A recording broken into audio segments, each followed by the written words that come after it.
हमारे print media एवं electronics media के सभी साथियों का बहुत बहुत स्वागत है, अभिनंदन है। साथ ही आज के इस अवसर पर उपस्थित सभी संभ्रांत नागरिक बंधुगण उपस्थित हैं, उनका भी स्वागत है। और हमारे प्रदेश के यशस्वी अध्यक्ष श्री किरण देव जी और हमारे दोनों डिप्टी सीएम श्री अरुण साव जी, श्री विजय शर्मा जी और हमारे मंत्रीगण उपस्थित हैं। आप सभी लोगों का आज की इस अवसर पर स्वागत है, अभिनंदन है। कल 13 दिसंबर है और हमारी सरकार का 1 साल पूरा हो रहा है और ये पहला साल आप लोगों की सहभागिता के साथ विकास के लिए समर्पित रहा है। कल ही 13 दिसंबर के दिन हमारी सरकार ने शपथ ली थी और इस 12 महीने में हमारी सरकार ने विकास के अनेकों आयाम स्थापित किए हैं और इस 1 साल को हमने विश्वास का साल घोषित किया है। और पिछली कांग्रेस की सरकार में जिस तरह से विश्वास का संकट था, आप लोगों के साथ पूरे प्रदेश को मालूम है। कांग्रेस की सरकार ने अपने जन घोषणा पत्र में किए लगभग सभी वादों से मुकरते हुए लोकतंत्र को ही भरोसे में डाल दिया था और छत्तीसगढ़ के साथ धोखा करने का काम किया था। ये एक बड़ी चुनौती थी और हम लोगों ने, हमारी सरकार ने पिछले 1 साल में इस विश्वास को कायम करने का प्रयास किया है। और आज जब 1 साल पूरा होने को है तो उसके 1 दिन पहले आज हमारी पूरी सरकार, हमारे दोनों यशस्वी डिप्टी सीएम और हमारे ऊर्जावान मंत्रीगण और हमारे सम्मानीय प्रदेश अध्यक्ष जी, आप लोगों के माध्यम से छत्तीसगढ़ की देवतुल्य जनता को धन्यवाद देने के लिए, उनका जो आशीर्वाद पिछले विधानसभा में हमारी भारतीय जनता पार्टी को मिला, उसके लिए उनका धन्यवाद करने के लिए आज यहाँ पर एकत्र है। और ये बताते हुए मुझे हर्ष हो रहा है कि पिछले 2023 के विधानसभा चुनाव में छत्तीसगढ़ की जनता ने, यहाँ के मतदाताओं ने मोदी की गारंटी पर विश्वास किया और हम लोगों को बड़ा जनादेश देकर सरकार में बैठाया।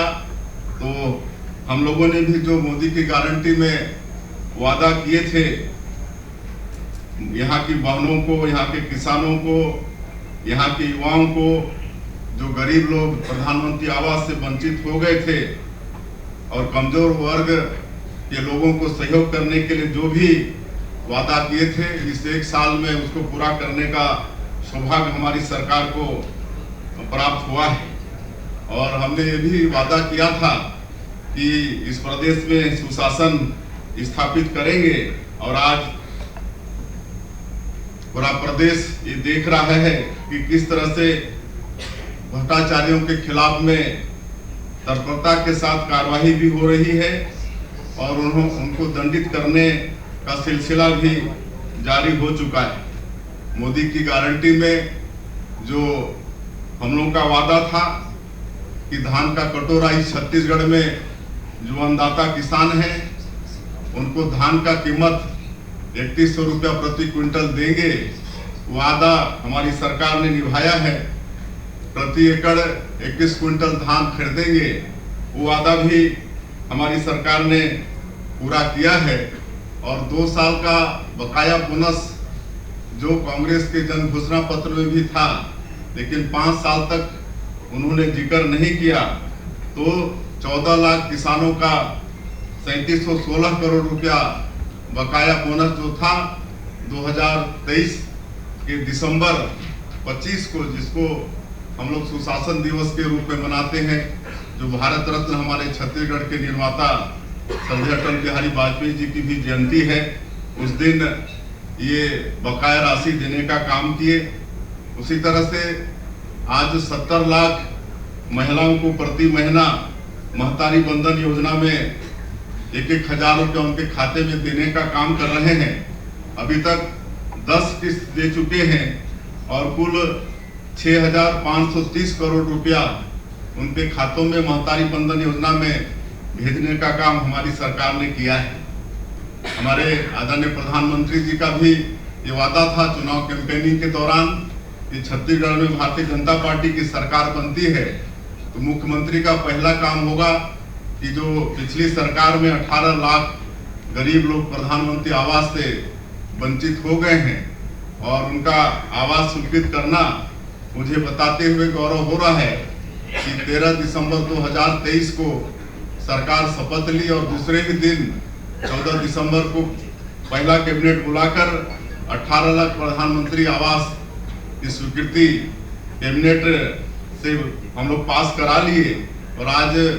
गौरव के साथ बता रहे हैं कि हम लोग गृह प्रवेश भी करा रहे हैं प्रधानमंत्री आवास का और लगातार स्वीकृति भी दे रहे हैं। उसी तरह से ये भी वादा था कि जो विशेषकर बस्तर और आपका सरगुजा संभाग है, वनवासियों की बाहुलता है, आदिवासियों की बाहुलता है और जो तेंदुपत्ता है जिसको हरा सोना कहते हैं, उनके आय का एक बड़ा जरिया है, तो उसका कीमत भी 4,000 से बढ़ाकर 5,500 प्रति मानक बोरा कर दिए और उनका पूरा पत्ती सरकार पिछले साल भी खरीदी है। नई शिक्षा नीति भी इस प्रदेश में लागू किए हैं जिसमें शिक्षा के साथ साथ उसको रोजगार परक की भी व्यवस्था है। अब ऐसी शिक्षा हम लोग नई शिक्षा नीति में दे रहे हैं कि उसमें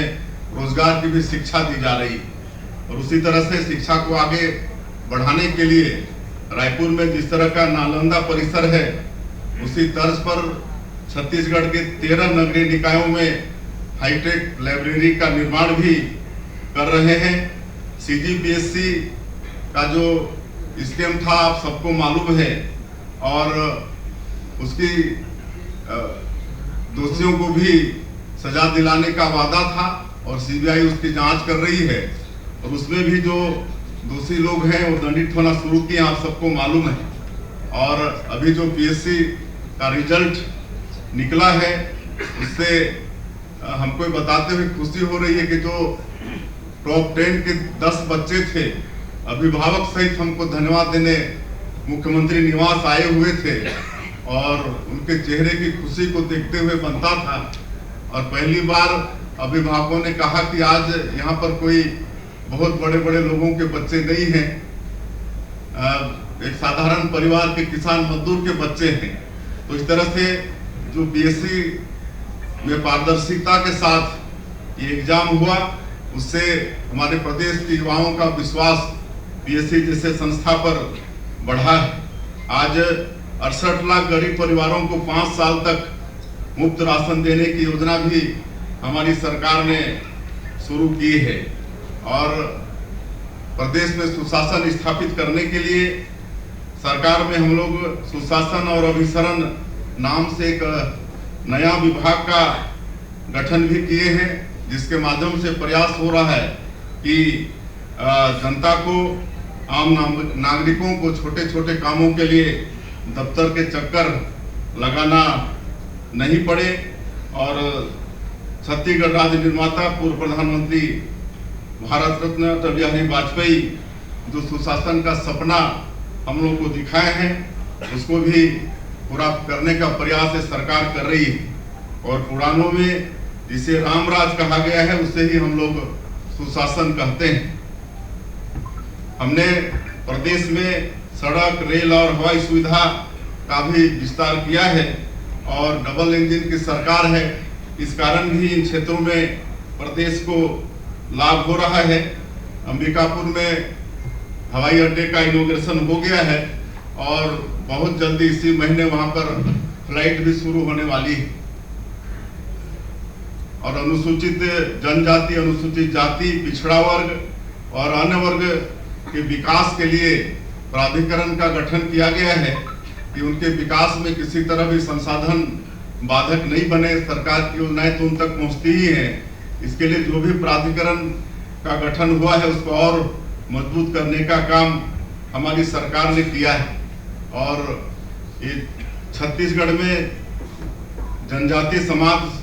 का सम्मान बढ़ाने के लिए जो उनके पुजारी होते हैं, बैगा, गुनिया, सिरहा, इनको 5-5 हजार रुपया सालाना देने की घोषणा भी हमारी सरकार ने की है। और ग्रामीण क्षेत्रों में एक अखड़ा होता है जहां पर उनके सारे सांस्कृतिक कार्यक्रम, पूजा पाठ, कर्मा वगैरह संपादित होते हैं। तो ऐसे बस्तर और सरगुजा संभाग के या जो भी ट्राइबल गांव के अखड़ा, उसका विकास का एक संकल्प भी हमारी सरकार ने लिया है। बस्तर में पर्यटन कॉरिडोर का निर्माण भी किया जा रहा है और मुझे आप लोगों को बताते हुए ये गौरव हो रहा है कि संयुक्त राष्ट्र विश्व पर्यटन संगठन जो है, जो पूरे विश्व में 20 गांव का चयन किया है पर्यटन के क्षेत्र में, उसमें हमारा छत्तीसगढ़ का गांव धुड़मा रास वो शामिल हुआ है। ये छत्तीसगढ़ के लिए बहुत ही गौरव का विषय है। अब हमारा ये छत्तीसगढ़ विश्व पर्यटन के निगाह में भी आ गया है। हमारे जसपुर में एक प्राकृतिक मधेश्वर पहाड़ है जो प्राकृतिक विश्व का सबसे बड़ा शिवलिंग है और उसको मान्यता मिली है, भी गौरव का विषय है। और भगवान राम से छत्तीसगढ़ का गहरा नाता है। माता कौशल्या का ये मैके है और भगवान राम जो हमारे भाचा हैं, अपने 14 साल के वनवास काल में से 10 साल हमारे छत्तीसगढ़ में गुजारे हैं। तो हमारी सरकार ने रामलला दर्शन योजना का भी शुभारंभ किया है और इसके तहत आज 20,000 से ज्यादा राम भक्त अयोध्या जाकर भगवान राम का दर्शन करके आ गए हैं। हमारी सरकार ने नई उद्योग नीति 2014-2030 इसका भी लॉन्च किया है और इसमें हमारे प्रदेश के युवाओं को स्वरोजगार मिले, इस पर विशेष ख्याल किया गया है। सूक्ष्म, लघु और मध्यम उद्योग को रियायत देने पर भी नई उद्योग नीति में प्रावधान किए गए हैं और उद्योग नीति में अनुसूचित जाति, जनजाति, महिला उद्यमी, सेवानिवृत्त अग्निवीर, भूतपूर्व सैनिक, नक्सल प्रभावित, आत्मसमर्पित नक्सली और जो तृतीय लिंग के उद्यमी को विशेष प्रोत्साहन का प्रावधान नई उद्योग नीति में किए हैं। और नक्सलवाद के साथ भी जिस तरह से हमारी सरकार मजबूती के साथ लड़ रही है, आज पूरे देश को मालूम है। और माननीय हमारे देश के यशस्वी गृह मंत्री श्री अमित शाह जी मार्च 2026 तक नक्सलवाद को पूरे देश से समाप्त करने का संकल्प लिया है और उस दिशा में डबल इंजन की सरकार के कारण भी इस लड़ाई में हम लोगों को लाभ हो रहा है। अभी 1 साल के अंदर 213 नक्सलियों को मुठभेड़ में मार गिराए हैं और कुल 1750 नक्सली या तो आत्मसमर्पण किए हैं या उनकी गिरफ्तारी हुई है। और ऐसे क्षेत्रों में हम लोग नियत नेलानार योजना, ये गोंडी भाषा में है, इसका हिंदी अनुवाद है आपका अच्छा गांव। इसके माध्यम से सरकार की योजनाओं को पहुंचाने में वहां पर हम लोग सफल हो रहे हैं। लगातार सुरक्षा कैंप खुल रहे हैं और एक सुरक्षा कैंप खुलना मतलब सुरक्षा कैंप के 5 किलोमीटर रेडियस में जितने भी गांव आते हैं वहां सरकार की सुविधाओं को पहुंचाना। और अभी तक 1 वर्ष में 37 सुरक्षा कैंप खुल चुके हैं और 96 से ज्यादा गांव में नियत नेलानार योजना के माध्यम से वहां सड़क, बिजली, पानी, राशन कार्ड, वहां शिक्षा, चिकित्सा की व्यवस्था दुरुस्त कराने में हमारी सरकार सक्षम हुई है। 1 साल में 4 मेडिकल कॉलेज भवन का निर्माण की प्रक्रिया शुरू हो गई है। जांजगीर चांपा, कबीरधाम, मनेन्द्रगढ़, गीदम में नए मेडिकल कॉलेज भवन के लिए 1020 करोड़ रुपया सैंक्शन किया गया है और इस प्रदेश ने डबल इंजन की सरकार के कारण बड़ा तेजी से साल भर में विकास किया है। सड़क के क्षेत्र में कुल 31,000 करोड़ रुपया की परियोजना 31,000 करोड़ रुपए का विकास काम स्वीकृत हुआ है और इस तरह से प्रदेश में सड़कों का ये नेटवर्क का जाल बिछेगा। उसी तरह से अनेक नई रेल लाइन की भी स्वीकृति पिछले एक साल में मिली है। तो इस तरह से एक साल में हर क्षेत्र में विकास करने का प्रयास इस सरकार ने किया है और जिस तरह से पिछले रायपुर दक्षिण के विधानसभा चुनाव में हम लोग को सफलता मिली है, क्योंकि ये प्रदेश की राजधानी, यहाँ सभी तरह के लोग रहते हैं, सभी जगहों के लोग रहते हैं और वहाँ जो हम लोग को हमारी पार्टी को ऐतिहासिक सफलता मिली है। सफलता इतनी बड़ी कि कांग्रेस का प्रत्याशी जितना वोट पाया है उससे ज्यादा की जीत हमारे प्रत्याशी की है, भारतीय जनता पार्टी की है। तो ये इस बात का प्रमाण है कि छत्तीसगढ़ की जनता ने मोदी की गारंटी पर और हम लोगों ने जो सरकार के माध्यम से हर वर्ग के विकास के लिए छत्तीसगढ़ के अंदर में एक साल में काम किया है, उस पर मुहर लगाई है। अब 1 नवंबर 2025 अगले साल आएगा तो हम लोग रजत जयंती वर्ष में प्रवेश करेंगे और आने वाले 2028 तक हमारी सरकार का संकल्प है कि जो इस प्रदेश का जीडीपी है उसको 10 लाख करोड़ तक करने का है। और ज्यादा नहीं करते हुए आप मीडिया के साथियों के माध्यम से पूरा मंत्रिमंडल आज इस प्रदेश की जनता का धन्यवाद करने के लिए यहाँ पर एकत्रित हुआ है और जो उनके विश्वास में खरा उतरने का हमारी सरकार ने प्रयास किया है, जो मोदी के गारंटी के काम पूरा किए हैं, उसका एक पुस्तिका है, उसको भी आज जारी कर रहे हैं। आप लोगों के माध्यम से जनता तक पहुंचे और कल जनादेश पर्व है, 13 दिसंबर है और उस दिन हमारी सरकार ने शपथ ली थी जिसको जनादेश पर्व के रूप में हम लोग मना रहे हैं। और सौभाग्य है छत्तीसगढ़ का कि भारतीय जनता पार्टी के राष्ट्रीय अध्यक्ष और भारत सरकार के स्वास्थ्य मंत्री आदरणीय श्री JP नड्डा जी कल छत्तीसगढ़ पधार रहे हैं। तो सबसे आग्रह होगा कि कल साइंस ग्राउंड में 3 बजे कार्यक्रम भी है उनका, उसमें सब सहभागी हो और फिर से आप लोगों के माध्यम से छत्तीसगढ़ के देवतुल्य जनता का फिर से धन्यवाद करना चाहेंगे, उनका अभिनंदन करना चाहेंगे कि उन्होंने एक बस्तर ओलंपिक भी करा रहे हैं। बस्तर के जो संवेदनशील जिले हैं वहाँ पर वहाँ के युवाओं को विकास की मुख्य धारा से जोड़ने के लिए बस्तर ओलंपिक की शुरुआत हुई है